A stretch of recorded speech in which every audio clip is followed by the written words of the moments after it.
Students आपां हुण जिहड़ा हैगा पोलर फॉर्म दा अगला पार्ट चल पिया। पार्ट 3 होएगा पोलर फॉर्म दा, शायद ये पार्ट 3 होएगा। तीसरा लैक्चर है ये पोलर फॉर्म के उत्ते।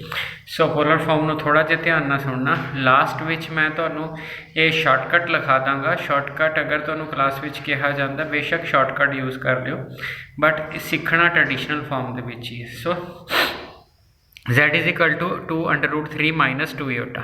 ठीक है जी। अगर कंपैरिजन करोगे x की वैल्यू पॉजिटिव आई है, y की वैल्यू नैगेटिव आई है, तो अगर मैं देखा x पॉजिटिव y नैगेटिव कुछ इस तरह की सिचुएशन होएगी। रफ है जी डायग्राम, एंगल नहीं मेजर किया हाले मैं। कुछ इदा की सिचुएशन होएगी। मतलब आप चौथे क्वाड्रेंट च। चौथे क्वाड्रेंट का मतलब है कि असी जदों प्रिंसीपल वैल्यू विच जाना है, प्रिंसीपल वैल्यू की सी जी -पाई तो सॉरी इत्थे ओपन है, इत्थे क्लोज्ड है, -पाई तो पाई। ਇਹਦਾ मतलब जदों असी तीजे या चौथे क्वाड्रेंट विच जाना है, तीजे या चौथे क्वाड्रेंट विच तुहाडे कोल हमेशा आर्गूमेंट नैगेटिव आएगा, क्योंकि थीटा उल्टा ट्रेस हुंदा है, क्लॉकवाइज ट्रेस हुंदा हैगा। ठीक है जी।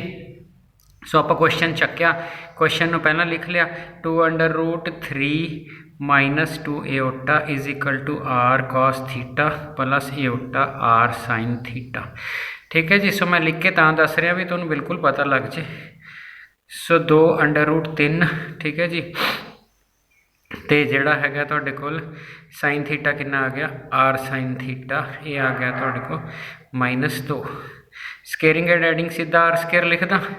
सो इत्थे स्केयर कितना आएगा 12, 2 का स्केयर 4, √3 का √3, 4 3 गुणा करते 12 प्लस जिहड़ा आ जाएगा तुहाडे कोल 4 आ जाएगा। सो r स्केयर 16, सो r की वैल्यू 4 आ गई। सो इत्थे तक मेरा ख्याल है किसी ने कोई दिक्कत है नहीं कि इतना हुण तुहानूं रट गए स्टैप। ठीक है जी। हुण आ वाली वैल्यू जिहड़ी r की इत्थे फिल कर दी, तो 4 times cos theta is equal to 2√3 and 4 times sine theta is equal to -2। So cos theta आ गया √3/2, 2 कैंसल हो गया ना, साइन थीटा आ गया -1/2। हुण इन्हां चों एक एडजस्ट करना है। हाँ जी, किहड़ा एडजस्ट करना है? जे आपां किसी के घर जाइए एडजस्ट सानू करना पऊगा, अगले नूं नहीं, अगला अपनी कंफर्ट जोन च है। ठीक है जी। ਇਹਦਾ मतलब है जिसका क्वाड्रेंट होवे उसनूं ना एडजस्ट करो, जिसका नहीं है उसनूं एडजस्ट कर लो। जिवें कॉस है, कॉस चौथे च हुंदा, कॉस नूं ना एडजस्ट करो, साइन नूं कर लो। हो दोनों ना जाता है, पर हमेशा जे तुसी कॉस नूं एडजस्ट करोगे तुसी गलती करोगे। क्यों? क्योंकि कॉस √3/2 है, तुसी चक के इहनूं पहले क्वाड्रेंट च एडजस्ट कर देना, इस करके गलती रहेगी। सो ख्याल रखना है जिहदा क्वाड्रेंट नहीं हैगा उसनूं एडजस्ट करना है। इहदा मतलब आप एडजस्ट किहनूं करांगे sin 1/2 -1। सो साइन थीटा -1/2 सीगा, इसनूं आपां लिख सकते हैं माइनस sin 1/2 कित्थे हुंदा जी 30 ते sin π/6। सो ये वाली चीज़ होगी तुहाडे कोल। हाँ जी। हुण की है, साइन का माइनस एडजस्ट करना है और चौथे क्वाड्रेंट विच एडजस्ट करना है। माइनस एडजस्ट करना है, चौथे क्वाड्रेंट च एडजस्ट करना है। एडजस्ट करने का तरीका की होएगा? ठीक है जी। जो ज़्यादा वधिया लेवल की ट्रिग्नोमैट्री कर लोगे फिर मैं इन्हूं सीधा अंदर भी ले जा सकदा, पर फिलहाल इन्नी अच्छी ट्रिग्नोमैट्री तुसीं नहीं की, बेसिक लेवल ते हो। सो अगर मैं चौथे क्वाड्रेंट जाना है तो 2 ही तरीके होंगे। 270 विच कुछ जोड़ो, 360 विचों कुछ घटाओ। 270 की रेशो चेंज करता है, नहीं छोड़ना, 360 चो कुछ घटा दें। So it can be written as 2π - π/6। ठीक है जी। सो बड़े आराम नाल लिखा गया। तो हुण जे किसी को डाउट हो जाए, मैं साइड पर डिग्री नोटेशन ना थोड़ा अच्छी बहुत लगती होंगी है, वह कारण है भी छोटिया क्लासा डिग्री चली है ना। 360 - 30 जे मैं लिखा और मैं थोड़ा पूछा यदी वैल्यू की है, तुसीं किदां देखोगे? 360 चौथा क्वाड्रेंट, चौथे साइन होंदा ना, नैगेटिविटी रेशो नहीं चेंज होनी 30 डिग्री। सो इसका मतलब नैगेटिव साइन 30 डिग्री में 360 - 30 लिख सकते हैं। नैगेटिव साइन 30 डिग्री में 360। अगर आ स्टैप रिवर्स होंदा है तो क्वेश्चन ठीक है, अदरवाइज तुसीं क्वेश्चन गलत किया है। सो जे एलसीएम लै लीए, ये 11/6π आ गया। ठीक है जी। 12π - 11/6π आ गया। हुण अगले स्टैप तुसीं की लिखना? 11/6π प्रिंसीपल ब्रांच विच नहीं हैगा, नहीं हैगा। सो जे नहीं हैगा फिर की होएगा? फिर रिवर्स सिस्टम चलेगा। सो तुहाडा आ वाला पार्ट सीगा ये, ठीक है जी। सो 11/6 पाई सीगा ये। तो हुण की रह गया, जे बंदे पुछो 11/6 पाई कितना होगा, अरे पाई/6 30 होंगे, 30 नूं आपां ने 11 नाल गुणा करनी, 330 आ गया।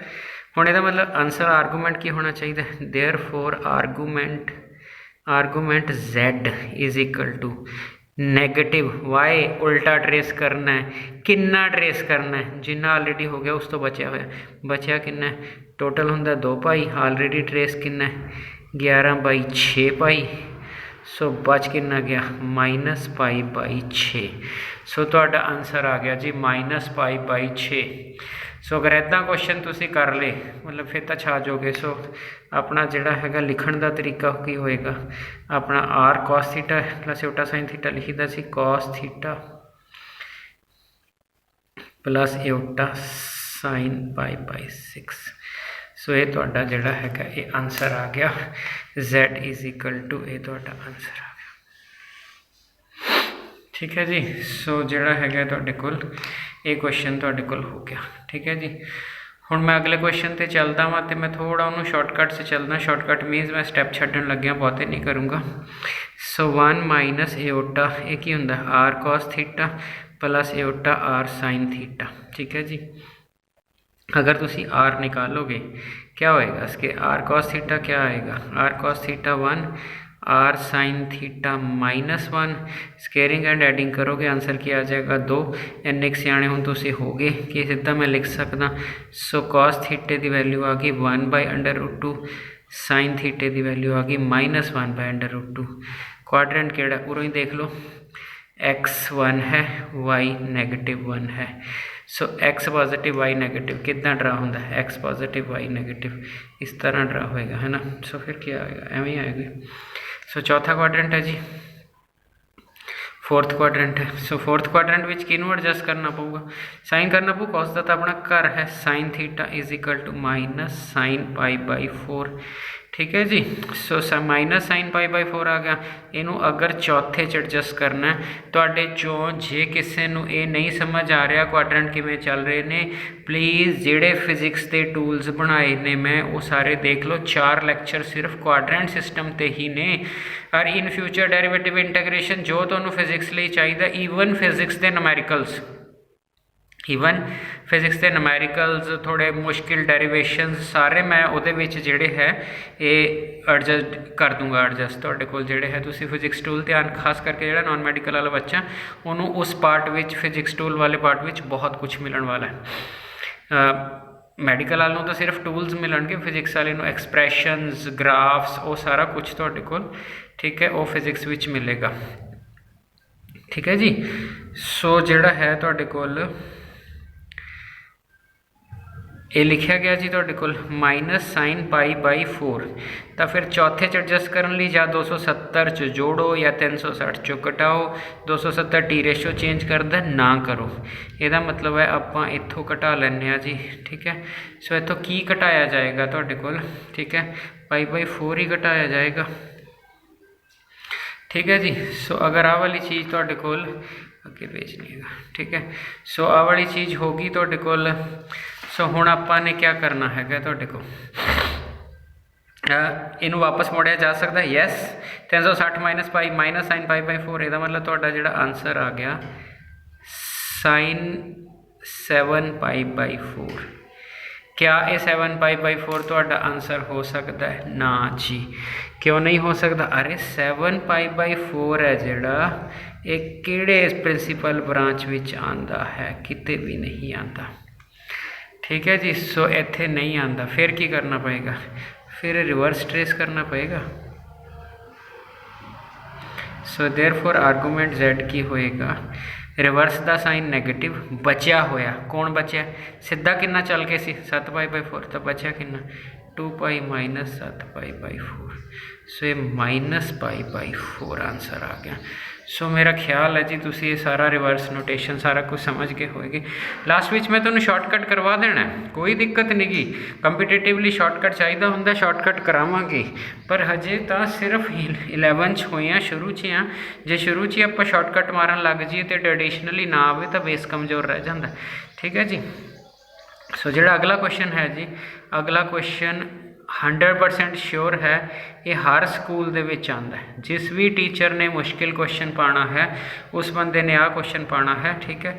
सो हुण देखो z minus one minus iota नीचे कॉस पाई/4 प्लस एओटा साइन बाई 4, इनू आप पोलर फॉर्म च लिखना। जे ध्यान नाल देखा जाए दो तरीके होंगे, किताबों दूजा तरीका किया होंगे, क्योंकि शायद वो ये मन के चलते हैं कि इस लैवल के बच्चे ट्रिग्नोमैट्री नहीं आती, पर क्योंकि मैं तुम्हें टूल्स करा चुकिया वा तो मैं सौखा तरीका यूज़ करूँगा। जो तुम बुक्स में इनू सॉल्व देखोगे तो उन्होंने इसनू भी तोड़ लेना, इसनू भी तोड़ लेना है, यानी कॉस पाई/3 प्लस एओटा साइन पाई/3 की वैल्यू फिल कर देनी है, रैशनलाइज कर लेना, रैशनलाइज करने तो बाद उन्होंने सिंगल z बना लेना और फिर एडजस्ट करना। ये काफ़ी मुश्किल हो जाएगा कैलकुलेशन। बेशक NCERT की एग्जाम्पल देख लो, तो मैं ज़्यादा सौखे तरीके ना करा रहा। सो ज़्यादा सौखे तरीके ना करा रहे हैं। सो 1 माइनस एओटा है जी, x प्लस एओटा y आ जाएगा तो देखो। ठीक है जी। तो x की वैल्यू -1, y की वैल्यू 1, x की वैल्यू -1, y की वैल्यू 1, केड़ा क्वाड्रेंट हो गया जी तुहाडे कोल? अरे x नेगेटिव y 1, मतलब दूजा क्वाड्रेंट हो गया, x नेगेटिव y 1। सो दूजा क्वाड्रेंट हो गया। यदा मतलब मैं सिर्फ उपरली पोर्शन में Z1 किया, उपरला लिया, निचला मैं नहीं छेड़िया।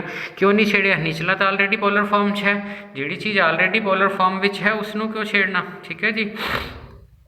सो जोड़ा है तुहाडे कोल, तो आपने लिख लिया -1 प्लस एओटा, सो लिख लिया r cos theta. Second quadrant है, कोई दिक्कत नहीं है, क्वेश्चन मैं ऑलरेडी पहला भी करा लिया। r sin theta value squaring and adding, r की वैल्यू हमेशा प्लस होंगी है। सो इस पेज तो आप अगे चलीए तुहाडे कोल। ठीक है जी। फिर उस तो बाद वैल्यू फिल की, कॉस आ गया -1/√2, साइन थीटा आ गया 1/√2। ठीक है जी। सो कॉस थीटे की वैल्यू नेगेटिव कॉस पाई/4 लिख ली। अब नेगेटिव कॉस पाई/4 है, इसनों आपने दूजे च एडजस्ट करना है। दूजे च एडजस्ट किमें होंदा, 90 जोड़ के 180 चो घटा के, 180 चो घटाओ 90 ना टी रेशो चेंज हो जू, 90 नाल भी हो जू, टी रेशो चेंज होकर फिर चेंज कर लो, पर झुल जाता बंदा। सो ये नैगेटिव हुण हट गया क्योंकि क्वाड्रेंट च एडजस्ट हो गई। सो आंसर क्या आ गया 3π/4। ये किसका आंसर आया? ये सिर्फ उपरले पार्ट का आंसर आया है। तो उपरले पार्ट का आया, इसका ना असी क्वेश्चन के विच जिहड़ा हैगा Z1 मन्निया सी। हुण इहदा मतलब Z can be written as, देखो जी Z कौन सी, 1 माइनस एओटा कॉस पाई/3 प्लस एओटा साइन पाई/3। ठीक है जी। सो 1 माइनस एओटा है तो देखो। ठीक है जी। सो इत्थे जिहड़ी हैगी है वैल्यू आ लिख ली ऊपर, निचले वाली ऑलरेडी सी। हुण की रह गया करना? क्या ये आंसर हो सकता है? नहीं हो सकता ना, स्टैंडर्ड फॉर्म च नहीं है।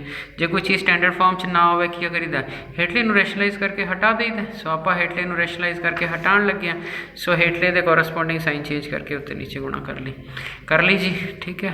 तो ये वाली चीज़ जो होगी, गुणा करना बहुत सौखा है। नीचे तो देखो कम्मे खत्म है, हमेशा कॉम्पलैक्स नंबर से नीचों का कम खत्म हो जाता होंगे। ये बन जाना a² minus b² aorta square ने प्लस a² प्लस b² की वैल्यू 1। यदा मतलब निचले वाली टर्म का तो कम ही खत्म है, निचले वाली तो आनी होनी की किते। ठीक है। सो हुण रह गई उपरले वाली, गुणा करिए करके देखो। cos 3π/4 ने कितना खानी है? cos π/3 ना आ गई जी। cos 3π/4 ने आगे कितना खानी? एओटा साइन π/3 नाल। सो आ गई जी गुणा। उस तो बाद साइन 3π/4 ने गुणा खानी है cos, तुहाडे कोल ये भी आ गई जी। उस तो बाद एओटा स्केयर -1 हो जाना, प्लस हो जाऊगा, साइन ने साइन ना गुणा खानी, आ भी आ जाऊगा। ठीक है जी। आ चीज़ उस तरह लिख ली। रियल पार्ट लिख लिया, इमेजिनरी रियल कौन सी? बिना एओटे वाला, एक आ पार्ट है रियल। ठीक है। दूजा बिना एओटे वाला आ, एओटा सिर्फ -1 हो जू ना, इतने प्लस हो जू। सो ये रियल पार्ट लिखा गया। इमेजिनरी आ एओटे वाला साइन वाली। ठीक है। उतो नेगेटिव है तो आ वाला लिखा इमेजिनरी। हुण जो आप इत्थे पहुँच गए, ठीक है, तो इसनों ध्यान नाल देखो, cos A cos B plus sine A sine B की फार्मूला होंदा? cos A cos B।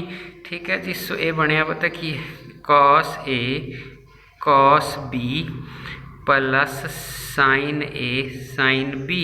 सो इनू आप लिखते होंगे सी कॉस ए माइनस बी। सो ये कॉस ए माइनस बी बन जू। नीचे है sine A cos B, cos A sine B, sine A minus B बन जू। ये मतलब अगला स्टैप सिर्फ कॉस ए माइनस बी करना है, ठीक है जी। So sine A minus B set किया तो आंसर आ गया। So very very important question है जी। सो इस क्वेश्चन को आपने ख्याल रखना है इस क्वेश्चन का, ठीक है जी। सो उस तो बाद मैं शॉर्टकट लिख रहा जी, तुहाडे कोल देख लियो, ठीक है। सो शॉर्टकट टू आर्गूमेंट है अगर ऑब्जेक्टिव टाइप क्वेश्चन करना हो, या तो अगर देखो जो पोलर फॉर्म करनी है टीचर ने आ फार्मूले लिखा देने ने, इस विच ना कोई क्वाड्रेंट सिस्टम की लोड़ पैनी है, ना कोई तो ट्रिग्नोमैट्री की लोड़ पैनी है, ना अगले टूल्स कराने की लोड़ पैनी है, सौखा काम। बट जोड़ा है तुहाडे कोल मैं तुहानूं तां कह रहा ये सिर्फ ऑब्जेक्टिव क्वेश्चन लिए याद कर लो, पर असली तरीका वही है जो पहला किया। आप 3 लैक्चर पोलर फॉर्म ते लगा दिते, लोग 5-4 मिनट पोलर फॉर्म समझा जाते हैं, ठीक है। सो पहले क्वाड्रेंट आर्गूमेंट होंगे tangent inverse Y mod X mod, पूरे मॉड नहीं भी लिखा होंगे बुक च, कोई दिक्कत नहीं क्योंकि पहले दोनों पॉजिटिव ही होंगे, ठीक है। दूसरे इसका नाम से अल्फा रख लिया, दूसरे क्वाड्रेंट में वही अल्फा निकाल लेना, ठीक है, पाई माइनस अल्फा कढ़ लेना। तीजे क्वाड्रेंट वही अल्फा निकाल लेना, माइनस पाई प्लस अल्फा कर लेना। चौथे में माइनस अल्फा कर लेना। ये 4 तुम रटे रटाए फार्मूले भर ले तो वैल्यू भरोगे तो आंसर आ जाएगा ऑब्जेक्टिव टाइप क्वेश्चन लिए। सबजैक्टिव लिए नहीं करना, सबजैक्टिव फिर एक लाइन हो जाएंगे, फिर सीखा की कुछ भी नहीं, ना रिवर्स रोटेशन आई ना कुछ पता लग गया तुहाडे को, ठीक है। सो जोड़ा है तुहाडे कोल, सो आगे मैं वो एग्जाम्पल्स ले रहा हूँ उन्होंने। सो एग्जाम्पल पहला Z1 प्लस ओटा लिख लिया है ना, 1 प्लस ओटा एक्स की वैल्यू भी 1 आ गई तुहाडे कोल, ठीक है। वाई की value first quadrant tangent inverse आ उरे इनवर्स किमें कटता होंगे अंदर वो थीटा पर तो जेड़े कट लवे तो 1 कितने होंगे π/4 तो कैंसल आउट π/4 आंसर आ गया। दूजा नैगेटिव -1 प्लस ओटा एच एक्स नैगेटिव आई, दूजा क्वाड्रेंट आ गया। दूजे क्वाड्रेंट भी अल्फा वही निकालना है, पाई चो घटा देना, अल्फा पिछला ही निकाल लिया, पाई चो घटा लिया। तीसरा क्वाड्रेंट आ गया, अल्फा वही निकालना है, माइनस पाई से जोड़ देना, आंसर आ गया। चौथे च अल्फा वही निकालना है, नैगेटिव अल्फा आंसर दे देना तो तुहाडा जिहड़ा है क्वेश्चन हो गया। सो ये थोड़ा शॉर्टकट तरीका सीगा तुहाडे कोल, ये तुसीं कर लिया, ठीक है जी। नीचे फिर वही आ गया तुहाडे कोल, स्माइल भी तुहानूं समझ आ गया, खुश हो जो, ठीक है। Share and subscribe. देखो तुहाडा अगर हौली हौली बेस बन गया, तुसीं ज़्यादातर प्रॉब्लम कर लिया, फिर मेरे चैनल के उत्ते एक मैं सीरीज़ शुरू की है लैट्स क्रैक जेई बिटसैट आईसैट, तो तुहाडे कोलों जो थोड़ा बेस बन गया तुसीं उत्थों देखण जोगे हो जाओगे। हाले तो नहीं मैं कह सकता कि तुसीं उत्तों समझ जाओगे, फिर जो मैं कंपलैक्स नंबर उस लैवल का पाऊँगा तो मैं तुहाडे वीडियो शेयर करूँगा तुहाडे नाल जो तुहानूं 11 का रटिया पिया होवे। और जिहड़ा हैगा अगर तुसीं ये सारिया चीज़ां करदे हो तो जिहड़ा हैगा बिना कोई एक्सट्रा कोचिंग दे आपां तुहाडे कोल बिल्कुल जेई वगैरह बिटसैट आईसैट ये ईजीली क्रैक कर सकते हो। सो इस करके 11 का पूरा बेस बनाओ, ठीक है जी। Thank you.